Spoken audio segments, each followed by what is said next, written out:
this castle held approximately 1,000 slaves. Ghana, they built 3 castles.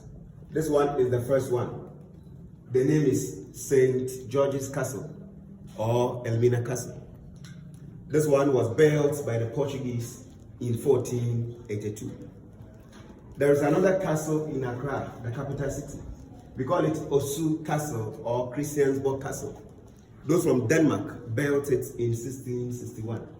And also we have another one in Cape Coast. From here to Cape Coast is like about 20 minutes drive. It was built by the British in 1665. And apart from the 3 castles, they built a lot of forts, the smaller ones. They built more than 40 along the coast of this country, some for the same trade, slave trade. Now, when you follow the history, the Portuguese were the Europeans who came to this place first. They came here 1471. They were here to trade and also to spread Christianity.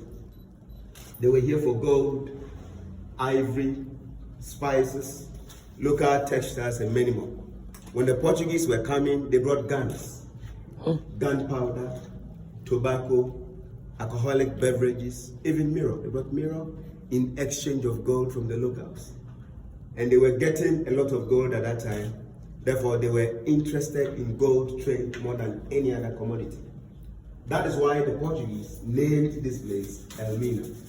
So Elmina means the mine. It is not the original name. But before the coming of the Portuguese, the original name used to be Anomansa. It's one of our languages. When you translate it into English, it's inexhaustible water, or water that does not get finished. So when they were exchanging goods, and this castle wasn't built. Portuguese were sleeping in their big ships on the sea, but they were under tent here. And as time went on, the trade was booming. Now they needed places to sleep and also to store their goods. So they leader. But at that time, they were using this one. These are the original ones.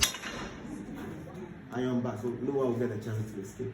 But because the castle is very close to the sea, the original ones are getting rusty. So all the bars have been replaced with wood. So wherever you see wooden bars like this, they were using these ones. Now, upon all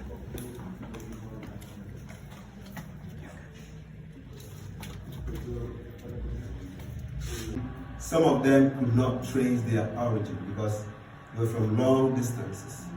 Now, when they gave birth, the children were light-skinned, so they saw the children to be their own children.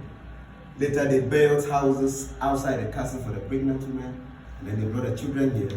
Those children were educated. They were not slaves because of their complexion. And according to the history, those children grew up and then they felt superior over the indigenous people. That is why today in Ghana, it is common to hear names like Van der Poel. We have Van Dyke, Viela, Da Costa, Battles, Johnson, Blankson, Dixon, and the rest of the names, all are as a result of the coming of the